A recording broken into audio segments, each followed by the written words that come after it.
So, gagawin ko nga pala tong video na to para sa mga baguhang content creator na nalilito about sa monetizations at kung paano sila kikita and paano may papasok sa earnings nila galing sa mga uploaded na video nila or sa text and photos or sa reels nila. Number 1 po is yung bonuses.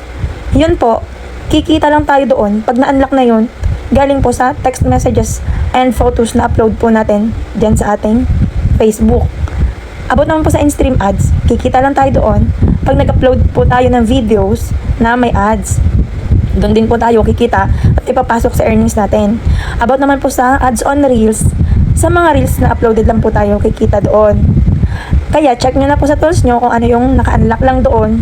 Doon lang po tayo kikita kung ano yung naka-unlock doon. Pero po, kung mayroon na kayong content monetization, lahatan na po doon. Mag-upload ka man ng text, message, ng photos, ng videos, ng reels, lahat po is may papasok sa earnings ninyo. Kikita lahat yon pag walang violation yung in-upload ninyo. Kaya po, bago tayo mag-upload, is alamin po muna natin kung ano yung naka-unlock sa tools natin.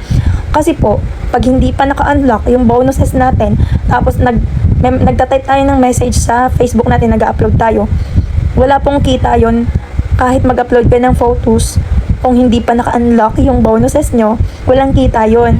And sa in-stream ads naman po, pag hindi pa yung naka-unlock sa tools nyo, pag nag-upload kayo ng video, wala din pong papasok na earnings pag walang in-stream ads sa tools nyo.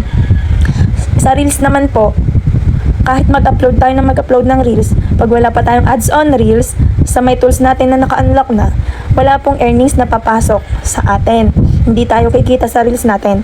Kaya tignan nyo po anong unlock doon. Yun po ang uploadan natin para kumita tayo. Sana po nakatulong tong video ko na to na ginawa para sa inyo.